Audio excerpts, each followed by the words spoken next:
You know, it's really good to see that AMD is finally back into a competitive arena against NVIDIA.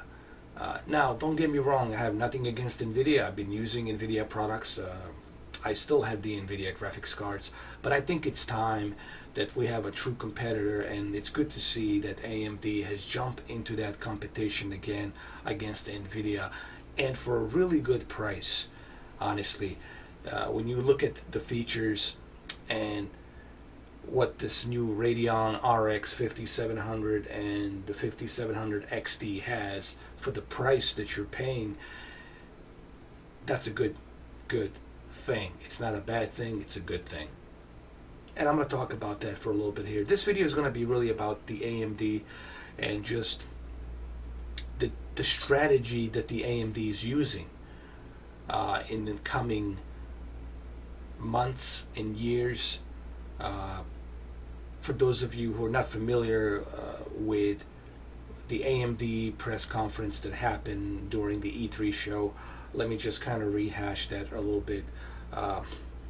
AMD's vision right now is to power pretty much all of the devices across everything, whether it's your consoles, whether it's your PCs, whether it's your cell phone, whether it's your cloud service, whatever it is. They want to be able to use their AMD architecture, CPU and GPU to power your machines. And if you look at Xbox One X, it's powered by AMD. If you look at PlayStation 4 Pro, it is powered by AMD. And if you look at upcoming Project Scarlett, it's powered by AMD. Zen processing, Zen 2 processing chips, and also NAVI Architecture, RDNA, NAVI Architecture. That's also available, obviously, on the Radeon RX 5700 and 5700 XT. And of course, there's no question about the fact that the PlayStation 5 is going to be powered by the same NAVI technology, which is 7 nanometers processing chip. And they're actually designing a custom. This is where it's going to be interesting to see what PlayStation's going to do, because they've been working with PlayStation now with Sony for quite a long time, and I think AMD, it's making something very special for the Sony. They're really going to use that 7 nanometer processing NAVI GPU and the CPU, and they're going to try to squeeze as much of CUDA cores, as much of teraflops as they can to achieve probably the most possible fidelity in terms of what's going to be possible with PlayStation 5. That's what I'm looking at it from this perspective. So AMD, it's really hitting on all 12 cylinders, and I think this is a good news, exciting news, because this is only going to give developers more room to breathe. It's going to give them more ability to bring us much better experiences. And remember, that's what this whole thing is about. It's about bringing the best possible experience across the board, no matter where you are, whether you are on your console, whether you are on your PC, whether you are on cloud gaming, you're going to have the best possible experience. And that's a good thing.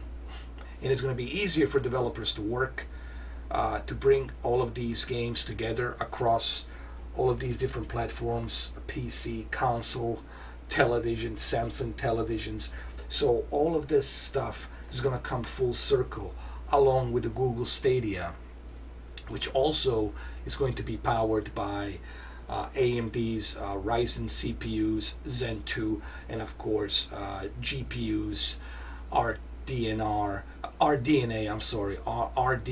which is a Radeon NAVI architecture. It's going to be powered by that NAVI architecture, which is a 7 nanometers chip, And to me, this is something that it's a good thing and not a bad thing, because I want to be able to have the best possible experience, and you guys want to be able to have the best possible experience, whether you're playing on your console, whether you're playing on your PC, or whether you're playing on a cloud gaming via your phone, Samsung Note 10, or your Samsung tablet, or your television.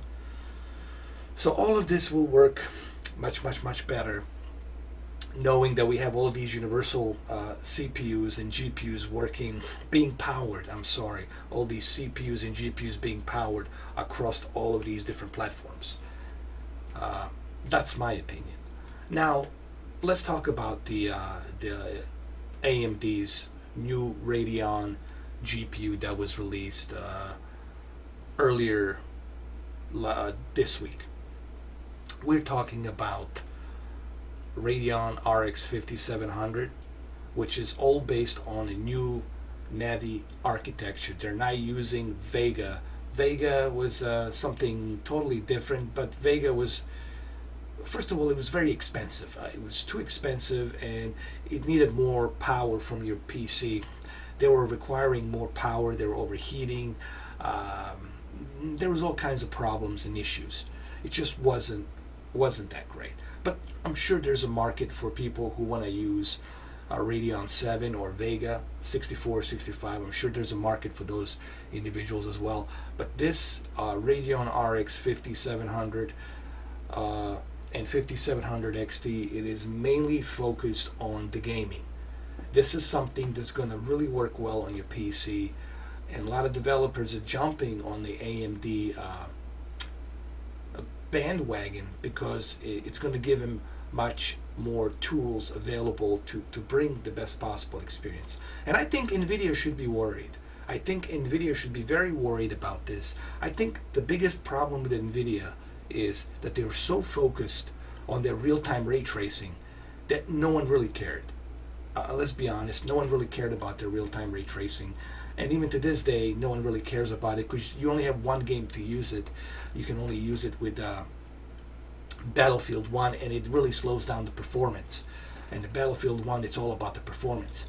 AMD took the advantage and skipped this whole real-time ray tracing because they want to focus more on the performance, because they know that's what the gamers want. They want the performance and the quality at the same time, without breaking a bank.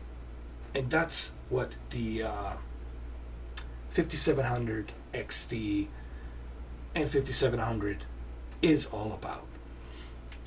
So let's talk about some of the features that they have. Now, one of the cool features is the intelligent sharpening technology. What this basically does, it sharpens the image when you turn it on without sacrificing your performance. And I think this will be very cool to experience on the 4K when I start doing Metro Exodus tests next week, and when I start doing Formula One tests, and when I start doing Forza Horizon tests and some other games which I will be testing as well, to see how well this sharpening works with 120 hertz, with a FreeSync, with a 4K, especially with a 4K. I want to see how this works with a 4K and what type of performance and frames per second can I get with this being turned on. I'll do a bunch of tests on that. Another thing that's out on that graphics card, another feature that's available, it's Fidelity FX. What the Fidelity FX does, it gives you a special effects, high quality post-processing effects that automatically collapse in multiple effects into a few shaders. So all your shaders will have a much better performance. You know, shaders today, they require a lot of CUDA cores. They require a lot of power to achieve that. And now with the Fidelity FX, they'll be able to keep the same performance without you sacrificing any drop of the frames. And I think this is the important part. that the AMD is trying to bring about is they're trying to bring us the quality without sacrificing performance, but also keeping that balance between the quality and the performance. Now, this is what they're allegedly saying. This is why I'm going to test this. I don't take Lisa's word. I don't take all these executives from the AMD. I don't take the word that they say for 100%. This is why I'm going to test it myself to see if this really works, if I'm getting a good performance, not getting a good performance, stuff like that. But it's good to see that they have these features available. Also, they have this new thing called no stuttering, no tearing. Well, the FreeSync 2 will take the HDR to full advantage of RX 5700, which means that you will be able to enjoy high dynamic range with FreeSync 2 without any tear. And I already have the monitor. I have my CHG90 Samsung monitor, and it's going to be interesting to see how well the Samsung monitor is going to utilize the 5700 XT graphics card with FreeSync 2.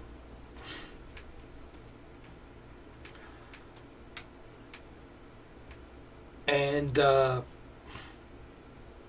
they also will support the extreme refresh rates for extreme resolutions. Now, this is what they're claiming. They're claiming that with a DisplayPort 1.4 and a display stream compression, that it's ready to power extreme refresh rate, frame rates from high resolution and much deep depth of color. I don't know, honestly. This is just what they're claiming. They're claiming that they will be able to utilize the next generation display supporting up to 8K resolution at 60 Hertz or 5K at 120 Hertz. Now, these are all the claims. This is why we do tests. This is why I'm going to test this. I can use, I can combine a high resolution with a bunch of different monitors, and I can kind of put some stress test to see how well this works on a single GPU. Now, this is the new design, in case you guys haven't seen it. I'm pretty sure by now everyone has seen it. The new gaming DNA, the RDNA, it's basically the new architecture, the new NAVI architecture that's going to be powering this graphics card. This is totally a new architecture with a 7 nanometers GPU processing chip inside. And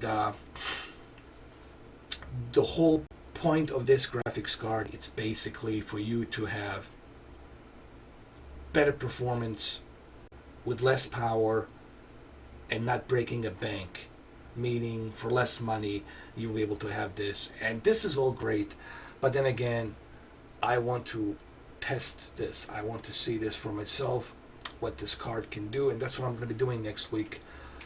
As you can see it right here, there it is. They also have included a 8 gigabytes of GDDR6 memory instead of HMB2 memory. I was never a fan of HMB2 because I felt HMB2 just was kind of bottlenecking with your CPU and your motherboard. They're also using a new PCI Express 4 support for the PCI Express 4 for the GPU. So they really designed this graphics card to be able to support, to be future-proof in a way for a few years, like maybe 2025, 2024, roughly 2024, 2025, you still will be able to use this graphics card, and you will be pretty much taking the advantage of all the features that are available with these next generation video games that are going to be coming out on the PC and the console.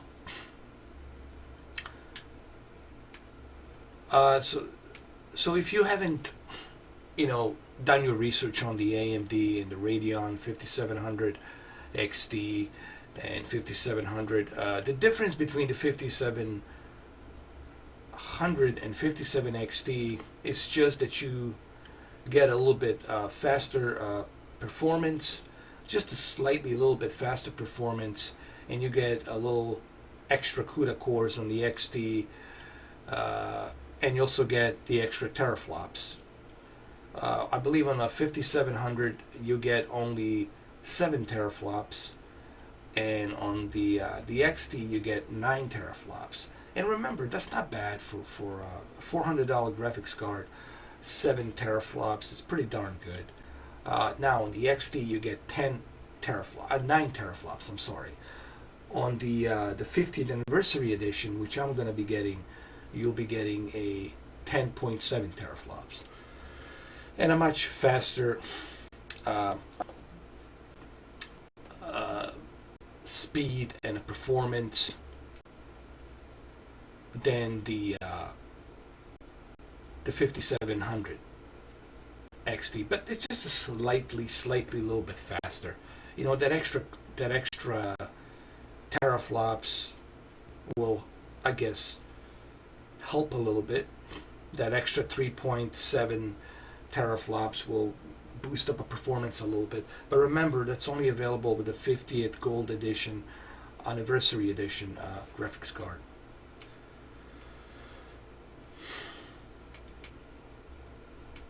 So, I think that this is a great news for us gamers.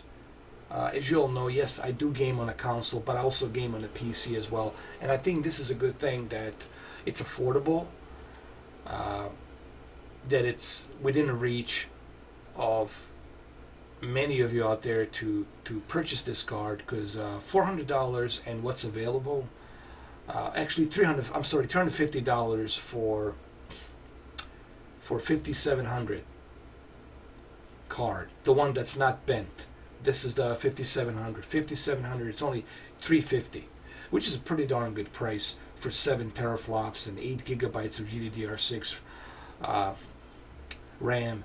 So 5700, it's priced at $350, and 3700. 5700 XT. The XT, it's $450, but 5700 regular, it's $350. Now the one that I have, the 50th anniversary, it's $500. With the 50th anniversary, I mean, you get the best of the best, and I think that's a pretty good price for 50th anniversary Gold Edition, because you do get 10.7 CUDA cores. 10.7 teraflops. I'm sorry. Why am I saying CUDA cores? What are you saying, Mr. 4K? Get your shit together. At least I'm not editing myself. You know, believe me, even professional, influential YouTubers have to edit themselves. I'm not editing myself. I can correct myself. But at least I correct myself.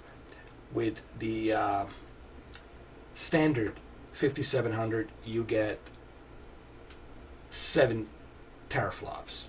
With 5700 XT, you get 9.7 teraflops.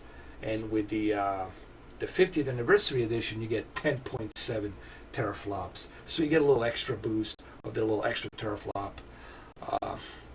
And the clock speed is a little bit faster. It's a little bit more overclocked. So that's the one I'm going to be testing. You know,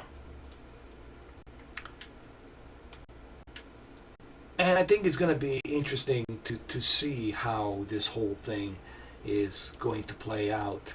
I think NVIDIA should watch out, but it's also interesting to see that AMD is dominating on all the fronts. And the main reason I'm making this video is not so much for me to talk about these graphics cards. I'll talk about them once I get them next week. I'll be doing some tests on it.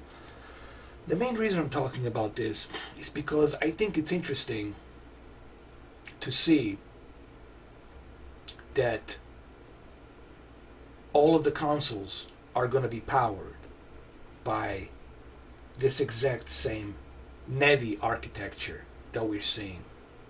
So basically, what I'm going to be testing next week, it's going to be pretty much what you're going to see on the Project Scarlett, and pretty much what you're going to see on a custom-made 7 nanometer NAVI processing chip. That's what I heard. That's going to be available on the PlayStation 5. We just need Mark Cerny to confirm it, but Mark Cerny already kind of confirmed it because he did say that, you know, they've been working with AMD for quite a long time now, and they've been working on this PlayStation 5. So this is something that's been kind of kept secret from us. They've been working on the PlayStation 5 even when they had released PlayStation 4 Pro. They were working on a PlayStation 5. So this shows you just how ahead of time that Sony was. But this partnership that Sony has with AMD, that's a great news. This partnership that Xbox Project Scarlett has with the AMD, it's also a great news. Also, it's a great news that the Google Stadia is going to be powered by these GPUs from AMD and the Ryzen CPUs as well. So, which is the Zen 2 CPU processing unit. They're all 7 nanometers. They're all 7 nanometers, and it's going to be truly amazing to see what they're going to be able to accomplish with Google Stadia coming this November, which also I'm going to be testing out come this November. But to me, this is all exciting because I think it's good for the experience to have everything powered by one company, by AMD. It's going to make it easier for developers to bring out the experience of some of these games. We have cross-platform, Gears 5, or whatever it is that we have in the future. It's going to be great to have these experiences brought from when we play a Ghost Recon and when we play other Ubisoft games, cross-platform. It's going to be much better unified experience for developers as well. This is something that NVIDIA should worry, in my opinion. I'm pretty sure NVIDIA right now it's having sleepless nights because they're like worrying, like, oh my God, like what are we gonna do? You know, the AMDs right now it's dominating, man, pretty much, and NVIDIA really has got I don't know how they're gonna be able to because the NVIDIA right now, their only place is at, I don't know where they stand right now. I mean, NVIDIA should worry. NVIDIA should worry about this. And I'm pretty sure they are thinking about something to counter this, but I don't know how they're going to counter this. AMD has seized the deal with a lot of different developers, with a lot of different companies. I mean, Sony, Microsoft, Xbox, even Nintendo. I mean, Jesus Christ, you know, they're covering Google Stadia, a lot of different venues, cell phones, Samsung Galaxies, Note 10, whatever it comes out, Samsung's tablets, Samsung televisions too. They're going to be working together with the manufacturers to implement the 120 hertz, 240 hertz FreeSync technology and other stuff as well. FreeSync 2 technology with the HDR. So they're working with, they're hitting all of the venues pretty much. They're monopolizing pretty much everything. And NVIDIA should worry about this. I mean, I would. If I owned the NVIDIA, if I was on the green team, I would say, hey man, this should worry me. But anyway, so what do you guys think? I want to hear what you guys have to say about this. How do you guys feel about it? You know, I'm excited because I really want to see what this thing's going to be capable of. I already have a Ryzen 5 3600 inside my. I have two computers inside one of my computers, and I want to see how well it works with the Ryzen 5 combined with the RX 57 XT, and also how well it works with the Intel Core 8th generation i7 processor with the 5700 XT. So it's going to be interesting to see how it all works out. Well, anyway, I hope you guys enjoyed this video. I hope that this video was informative. I just felt like maybe I should kind of give my 2 cents on this, or 5 cents on this, and let you know how I feel about this, because I know you guys want to hear how I feel about these things in technology. My channel, a lot of people mistaken my channel that it's just TVs. My main focus is always TVs. It's always going to be televisions, monitors, but I also try to mix it up with the games, video games, PC gaming, virtual reality, live streams. I'm really trying to make this channel be more about variety, but not just televisions. Sure, my main focus is always going to be televisions, but I'm trying to spread this channel a little bit in different venues. I'm trying to cover pretty much everything, and I know there's other people who do this better than me. I know there's people who's focused. It's only the PCs, but I think it's healthy for me to broaden up my channel with different venues, different subjects, not just TVs, But anyway, let me know what you guys think, how you guys feel about the AMD dominating this, and I have another video coming up regarding the Xbox One X and the Halo Master Chief Collection on the Samsung 1440p 120 Hz.